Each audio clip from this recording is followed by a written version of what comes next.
I'll say a pattern that I'm noticing is that when we are thinking about optimizing is not the word I want to use, but I'll say maximizing health. Sometimes the things that are going to move the needle the most are often the lowest cost, lowest barriers to entry, That's the right. most basic stuff. I mean, and I don't want to sound derogatory when I say, "Oh, breathing is so basic," but But it's true. we forget about, hey, maybe just get some sunshine in the morning, like just Hmm. get your eyes out in some natural sunlight, go for a walk. These things are like everybody can walk, everybody can Yeah. get sunlight, right? Everybody is breathing, hopefully listening to this Hmm. program, right? But in the way in which we breathe is such a shortcut into regulating the nervous system. Let's talk a little bit about breathing. I know you talk about sky breathing, which is something I'm not familiar with. And maybe you can talk about, maybe it's sky breathing, maybe it's other forms of breathing, box Hmm. breathing, vagal breathing. Let's talk a little bit about breathing and what the research talks about in terms of Yeah. activating parasympathetics, getting our frontal lobe back online, being able to make better decisions from a place of calm. Yeah. I mean, I really discovered this for myself when I was in New York City during 9/11. And after that day, every morning I would shake before leaving my apartment. My anxiety was so high. And I Yeah. tried so many things to try and calm down at the time. And it just wasn't working. I'd go to Bikram yoga like 4 times a week. I had a six pack, but I was still really anxious.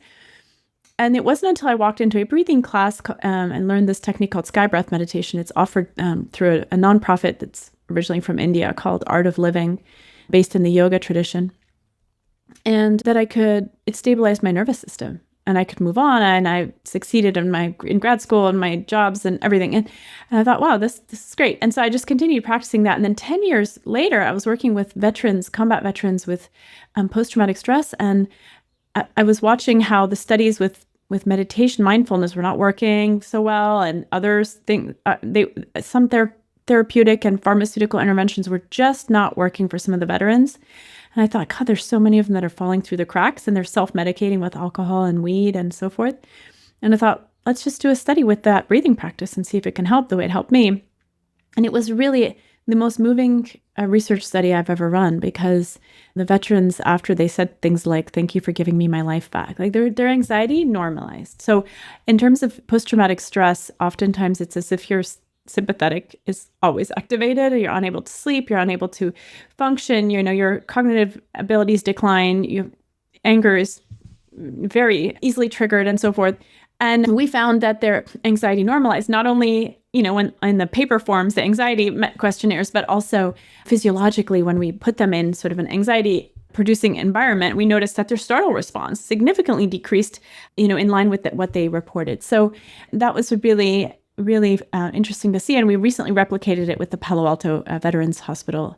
And found that it not only is as good as cognitive processing therapy, which is the gold standard for trauma, but surpasses it in some ways. For example, at the level of the brain, with regards to emotion regulation.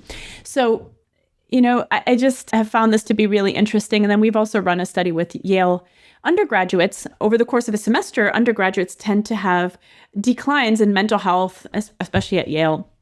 And we wanted to see, can we buffer that? Especially around midterms. Midterms Exactly. and finals. It's like December and May. We see a very, accentuated drop in mental health during those times. Yeah. Exactly. And what we wanted to see is, can we buffer that?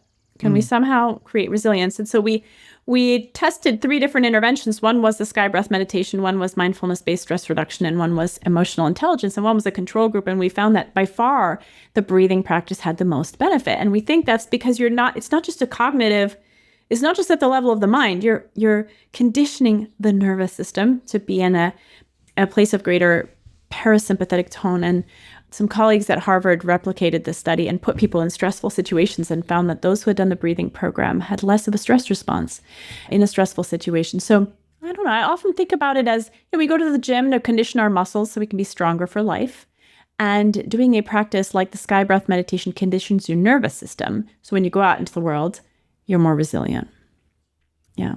I would have to also agree with that. I have I spoke to this with Dr. Sarah Gottfried. She was on the show talking about autoimmunity and trauma. So like the Yes. relationship between having traumatic imprints and traumatic experiences as a young child and the prevalence of later in life seeing autoimmune conditions show up. And what I had said to her, and I'll share it here again, is in my own life, we were talking about ACE scores and all of that, have sought out therapy, talk therapy, and went to it for like years, was in talk therapy for years. And I found I don't mean to, despair, if you have found talk therapy to be helpful for you, even like CBT, all of that, if you found that cognitive behavioral training to be useful for you, please continue to do it. But I'm just speaking from my N of one, my own experience. I would either overwhelm the therapist, which is like, I laugh now, but at the time it was very sad. I would like kind of overwhelm the person with, whatever I was saying. Or I found sort of minimal benefit. Like, I kind of felt like, okay, I'm doing something about it. I'm talking about it. I felt like I was kind of doing something about it, but really it was like the same thing next week, kind of talking about the same thing again. And I've often likened it to, worrying. Sort of worrying makes you think that you're doing something about it, but you're not. It's like you're rocking in a chair, so you're kind of moving, but you're not really moving. That's sort of been my experience with CBT. So I've found breath work. I've also talked about psychedelics on the show as well, really helping, at least for me, move the needle. I know that they're doing a lot of studies, with MAPS and different drugs for depression resistant or treatment resistant depression, I should say. My question about the study with sky breathing. So I just wanted to kind of agree with you on, I think that breath work and movement, particularly the movement of air in and out of your lungs, can be incredibly therapeutic.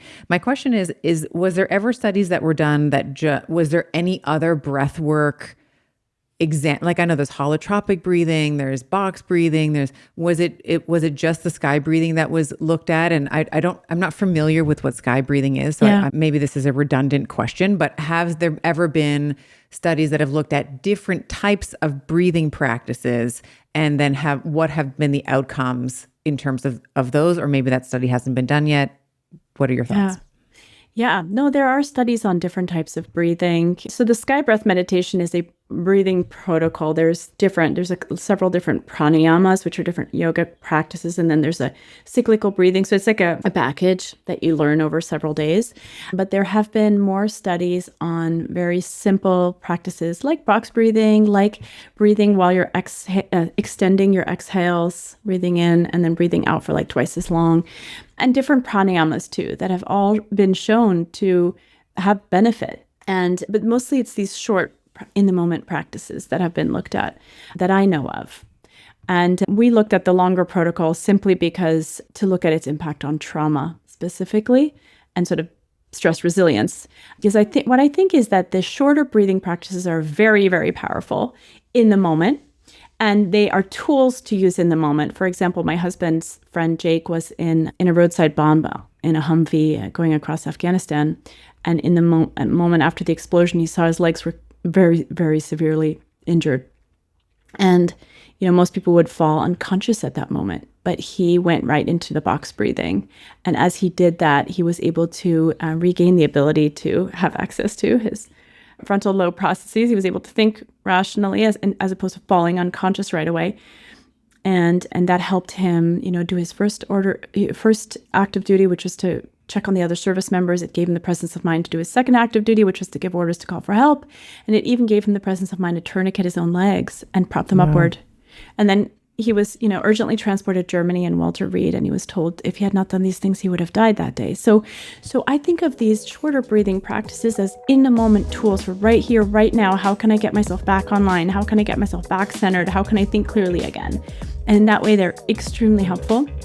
And then I think of the longer protocols like the sky breath meditation as, like I said, a conditioning of the nervous system that you do in a daily sort of a way to make it stronger. Wonderful.